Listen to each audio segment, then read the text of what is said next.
"Itu Tuhan Yesus sudah datang," kata seorang bapak yang melihat Tuhan Yesus. "Iya, betul, itu Tuhan Yesus," kata orang-orang di daerah Galilea saat melihat Tuhan Yesus datang. Di tengah keramaian orang itu, ada seorang bapak. Dia berjalan cepat seperti ingin bertemu seseorang. Dia berdesak-desakan ingin bertemu Tuhan Yesus. Nama bapak itu Bapak Yairus. Dia adalah kepala rumah ibadah di kampung itu. Wajah bapak itu begitu cemas. Kenapa dia cemas? Ternyata anak perempuannya berumur 12 tahun sedang sakit keras dan hampir meninggal. Begitu dia ketemu dengan Tuhan Yesus, dia berlutut di muka Tuhan Yesus. "Tuhan Yesus, datanglah ke rumah saya, tolong sembuhkan anak saya yang sakit," kata Yairus. Tuhan Yesus pun menuruti permintaan Yairus. Tuhan Yesus pun mengikuti dia ke rumahnya, tapi dalam perjalanannya begitu banyak orang yang ditemui dan karena banyaknya sangat berdesak-desakan sehingga perjalanannya menjadi lebih lambat. Ternyata di rumah Yairus, anak perempuannya itu dilihat sudah tidak bernapas. Semua orang di rumah itu menangis karena sedihnya. Maka dengan cepat-cepat seorang saudara Yairus berlari menemui Yairus. Ternyata posisi Tuhan Yesus dan Yairus sudah cukup dekat dengan rumah Yairus.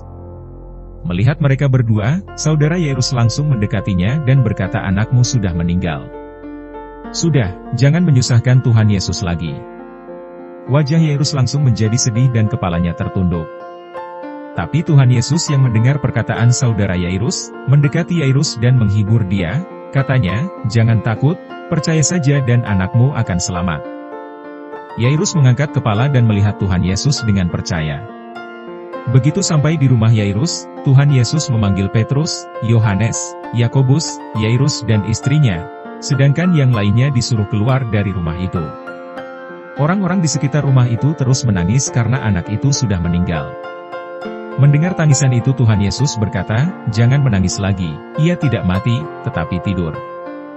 Mendengar itu, orang-orang yang tadi menangis sekarang justru tertawa karena mereka tidak percaya pada perkataan Tuhan Yesus.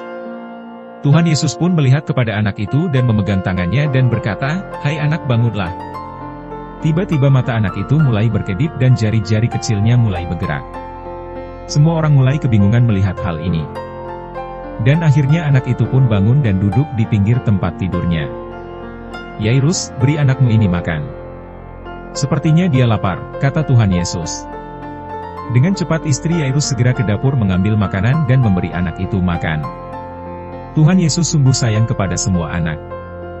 Bukan cuma orang dewasa saja yang disembuhkan tapi anak-anak pun. Anak siapapun itu pasti ditolong oleh Tuhan Yesus, karena Dia sayang semua anak.